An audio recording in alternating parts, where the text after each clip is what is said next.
It's about the truth, and it's about the Constitution, and we're very working hard to defend our democracy. Because if we don't have a system of checks and balances, we might as well all just elect a president and go home, because it will be that unitary form of government that our founders did not want us to have.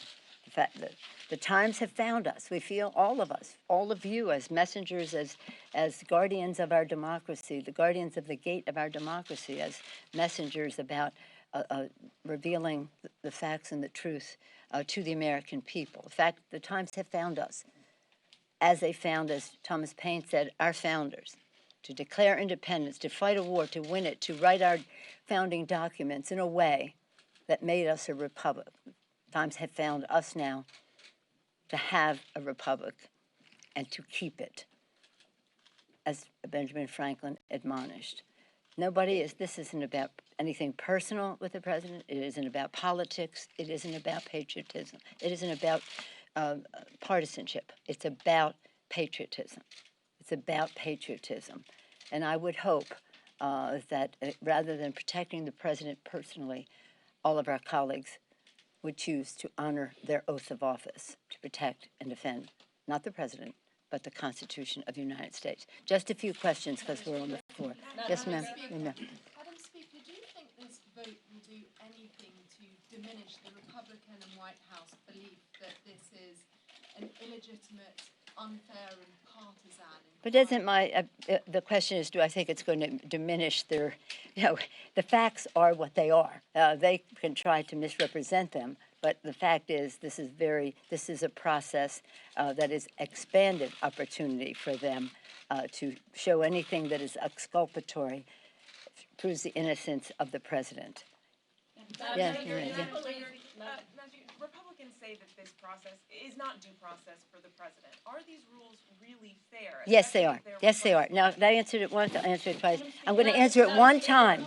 These rules are fairer than anything that have gone before in terms of an impeachment proceeding.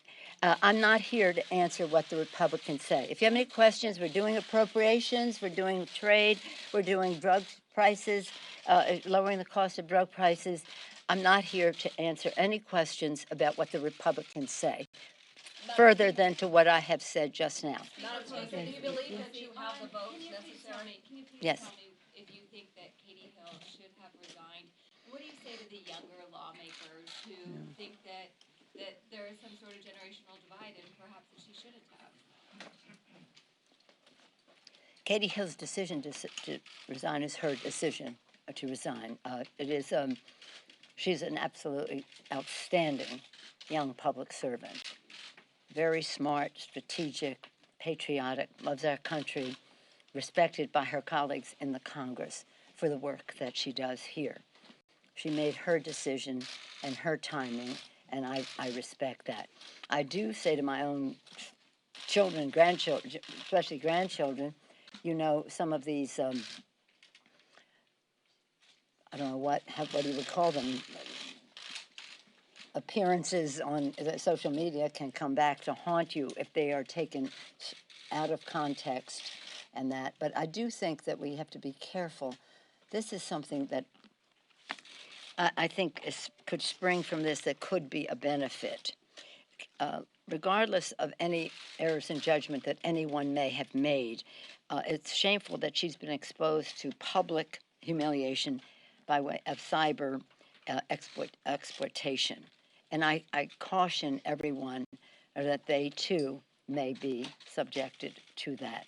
So to be careful. Countless women across America have been subjected to this type of harassment and abuse, which is a profound violation of those women's rights, or any men too, and human dignity. So this is something that we have to. I thank you for your question. It is bigger than one person. It's about how people have presented themselves over time, and again, exploitation by others who get the information and we don't know how. Well, that's just not right. And actually, there's a legal question involved in it as well. So it's, I'm sad that she's in. Yes, sir. How close are This you is to a it. decision on the trade agreement, and how does impeachment so. affect both in terms of the clock and the political need to show a kitchen table achievement? No, they have nothing to do with each other. The timing on the U.S. The question was, how does that relate to impeachment? The U.S. Mexico Canada trade agreement is about what is contained in that agreement. Its timing is when we come to a conclusion as to agreement there, and it has nothing to do with the timing on impeachment. Absolutely nothing. In the House of Representatives, that's all I can speak for. We are reasonably close. I will say this. This is probably the most optimistic thing I will say about this.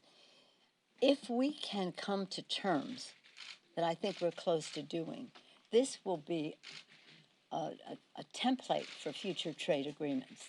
And not only be good of itself, but a good pattern for how we can proceed. So we have an opportunity to do it right. We're not there yet, but we understand the road that the last, shall we say, mile that we have to go. So I'm optimistic. I'm going to have to go to the floor then. Excuse me? What about the clock? What about the clock? Well, you've got a possible Senate trial next year. It's going to be difficult for them to process. Well, that I can't answer for the Senate. We'll just do our bill when we're ready, and we can't do it any sooner than when we have the agreement that this trade agreement is really helpful to the lives of America's working families. And you don't help America's working families by pauperizing people in Mexico. The lower the wages are, the more companies will go. I had someone come in my office yesterday to say that 38, the machinists were 30, excuse me, I'll just be conservative, 35 factories have closed in the last 2 years, many of them going out of the country, So if we lift the standards up for everyone, we have a better shot of having a better deal for America's working families, and that's why we're there. We're there for America's working families. I voted for NAFTA. I had my disappointments about it. I didn't want this to just be NAFTA plus a little bit. I want it to be structurally different in terms of who benefits, starting with American workers. So I'm happy about it, and impeachment has nothing to do with it. It only has to do with our coming to agreement and to terms as far as the House of Representatives is concerned. As you may understand, I have business on the floor that I have to see to, so I'm going to have to excuse myself. Thank you all very much. Madam Speaker, how would you interpret